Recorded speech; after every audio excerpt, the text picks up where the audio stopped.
করো তারে মুখে হরি বলে খুন করো তারে মুখে হরি বলে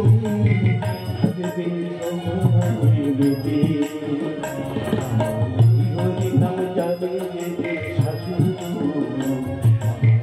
হরি নাম যাবে ভুলে যাব শ্মশান ঘাটে ভুলে যাব শ্মশান ঘাটে ভুলে যাব শ্মশান ঘাটে।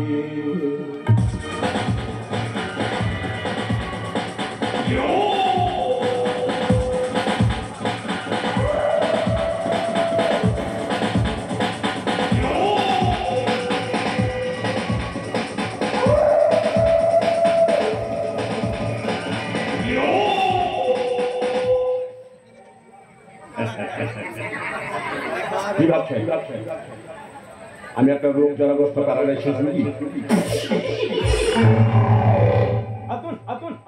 সারা এতক্ষণ জামাই বাবুর কাছে যা বললাম না সেগুলো ছিল আমার ঠপাজি গল্প। আরে বাবা পাকাপাকি ভাবে থাকার মতো জায়গা পাচ্ছিলাম তো, সেই জন্য ওই দিদি জামাই বাবুর কাছে নাটক করে থাকার ব্যবস্থাটা করে ফেললাম।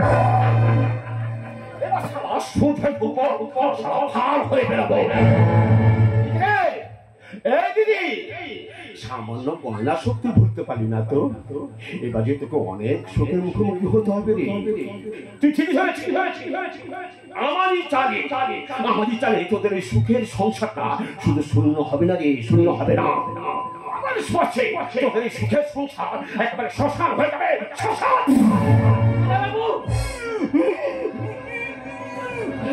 আপনি এই পরিবারে ক্ষতি চাইছেন? কেন? আপনি রোগী নন, আপনি সম্পূর্ণ সুস্থ মানুষ। আমি তো একদম প্যারালাইসিস রোগী। থামো, তুমি সবাইকে ধোঁকা দিল, আমাকে বোকা বানাতে পারবে না। আমি তোমার স্বরূপটা দেখে ফেলেছি। কি দেখেছিস? যা দেখেছি সেসব কথা কর্তা বাবু আর গিন্নিমাকেই বলবো। আমার কথা ভালো করে শোন। না, কোনো কথা শুনবো না। গিন্নিমা পুজো দিতে গেলেন আর যাওয়ার আগে আমাকে বলে গেলেন, মাধব আমার ভাই এসেছে, সে খুব অসুস্থ, তাকে বৈঠকখানায় বসিয়ে জল খাবার খেতে দিস। আমি তো তাই করতে এসেছিলাম, কিন্তু এসে যা দেখলাম। আমি সব দেখেছি, তুমি রোগীর ভান করে তাকে একটা সম্পূর্ণ সুস্থ মানুষ। শোন, তুই হচ্ছিস এ বাড়ির চাকর, আমি হলাম ভিখারি। কতদিন আর ভিক্ষা করবি বল, আর তুইও কতদিন এই বাড়িতে চাকরগিরি করবি? শোন, ভগবান যখন মুখ তুলে তাকিয়েছি তখন আখেটা গুছিয়ে এতক্ষণ যা দেখেছিস যা শুনেছি সব ভুলে যা। ওরে আমি তোকে অনেক টাকা দেবো, অনেক টাকা। চুপ করো, তুমি কি মানুষ যারা তোমার অসহায় অবস্থায় এই বাড়িতে আশ্রয় দিল? তুমি কিনা তাদেরই সর্বনাশের মতলব করছো? সেই শালা বাবু ঠিক। আমি এক্ষুনি তোমার স্বরূপটা সবাইকে জানাতে চললাম।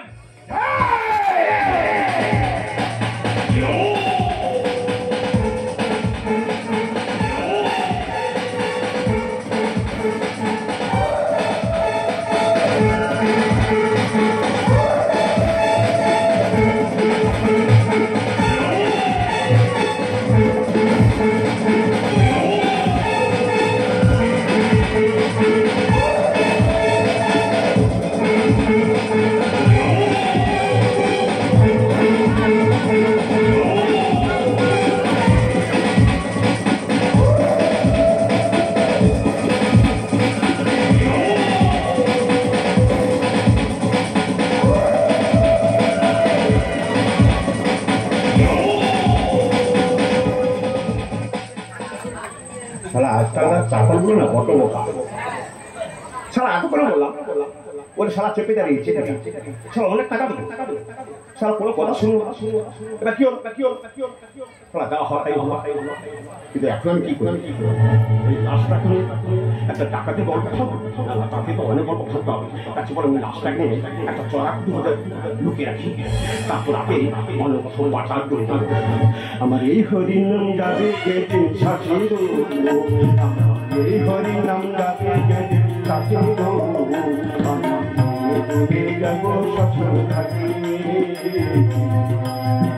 যাবো শ্মশান ঘাটে।